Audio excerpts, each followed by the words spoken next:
In the event that I am reincarnated, I would like to return as a deadly virus in order to contribute something to solve overpopulation. Prince Philip, reported by Deutsche Presse-Agentur, DPA, August 1988. Aldous Huxley, author of Brave New World and brother of Julian Huxley, gave a speech at Berkeley in 1962, shortly before his death. He admitted that his best-selling book, Brave New World, written in 1932, was based not on fiction, but on what the elite were actually planning to implement. And here I would like briefly to compare the parable of Brave New World with another parable which was put forth more recently in George Orwell's book 1984. I'm inclined to think that the scientific dictatorships of the future, and I think there are going to be scientific dictatorships in many parts of the world, will be probably a good deal nearer to the Brave New World pattern than to the 1984 pattern. They will be a good deal nearer, not because of any humanitarian qualms in the scientific dictators, but simply because the Brave New World pattern is probably a good deal more efficient than the other. That if you can get people to consent to the state of affairs in which they are living, the state of servitude, the state of being, well, it seems to me that the nature of the ultimate revolution with which we are now faced is precisely this, that we are in process of developing a whole series of techniques which will enable the controlling oligarchy, who have always existed and presumably always will exist, to get people actually to love their servitude. People can be made to enjoy a state of affairs which, by any decent standard, they ought not to enjoy. And these methods, I think, are a real refinement on the older methods of terror, because they combine methods of terror with methods of acceptance. But then there are various other methods which one can think of. There is, for example, the pharmacological method. This was one of the things I talked about in Brave New World. And the result would be that, I mean, you can imagine a euphoric which would make people thoroughly happy even in the most abominable circumstances. I mean, these things are possible. Well, why would they want to reduce the human population when that means less money for them? Most people have no idea. They're not after money. They have all the money they need. They're after power. That's their aphrodisiac.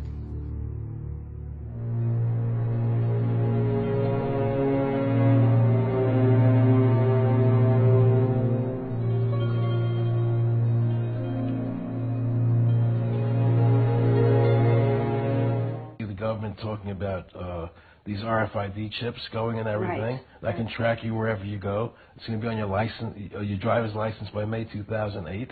They're telling the states you have to put these chips in the driver's licenses. It's supposed to be in credit cards. It's supposed to be in everything in the future. And they're going to chip people with it. They're going to put it into your bodies. Right, and it not only in our bodies, in our wallets. You walk through but you walk through a turnstile and you have a barcode on something. The transaction's done. Of course, but I'm saying that it goes in stages. First, so you can have it on your driver's license, you can have it on your card, but eventually it's going to end up in your hand. Yes.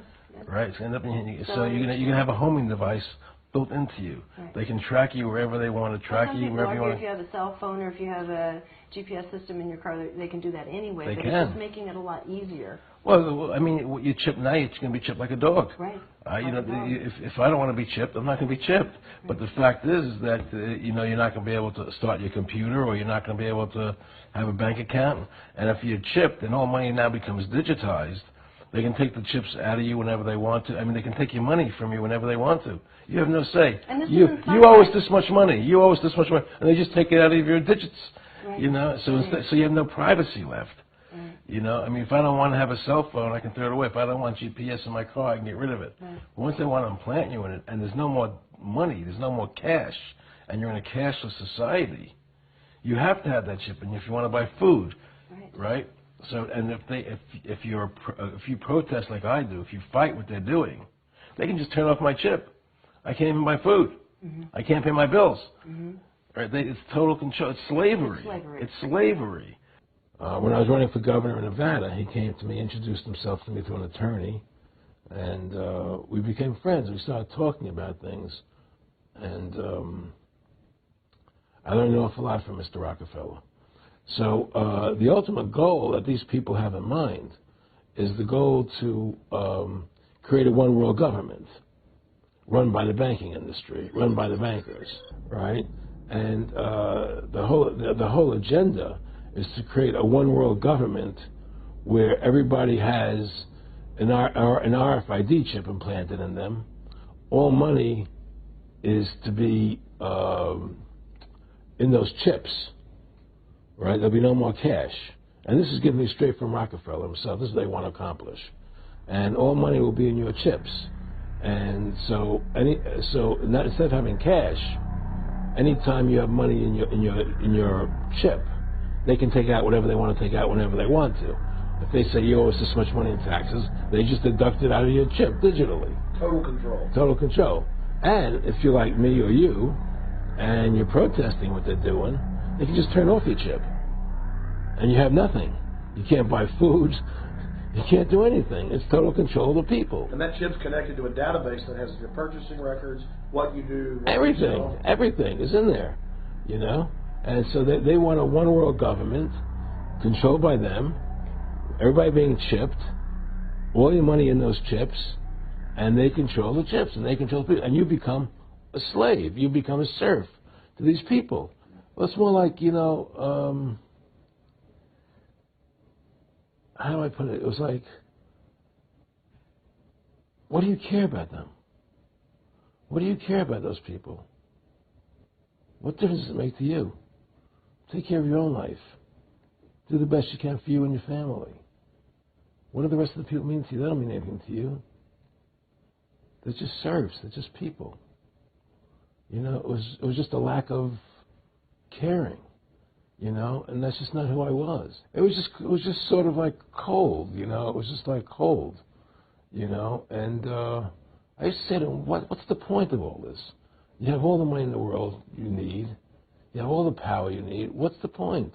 You know, what's the end goal? And he said the end goal is to get everybody chipped, to control the whole society, to have the bankers, the elite people, you know, the bankers and some governor controlling the world. Un badge pour rentrer chez soi ou au travail, une carte vitale ou une carte de crédit, tous ces objets sont en sursis. Le futur le voici, une micropuce plus fine qu'une allumette implantée sous la peau, et tous les pouvoirs seront bientôt entre vos mains. Vous pouvez débloquer votre téléphone, ouvrir votre porte, votre voiture, déclencher votre radio, enfin faire ce que vous voulez. Là, je passe ma main, et voilà, la serrure de la porte est ouverte. Les experts voient cette technologie comme l'avenir à court terme. Stocker des informations, des mots de passe, mais aussi du savoir en plus. Ces petites puces pourraient à terme révolutionner notre façon d'apprendre. Dans le futur, si vous avez besoin d'apprendre le chinois en très peu de temps, une puce implantée réglera votre problème.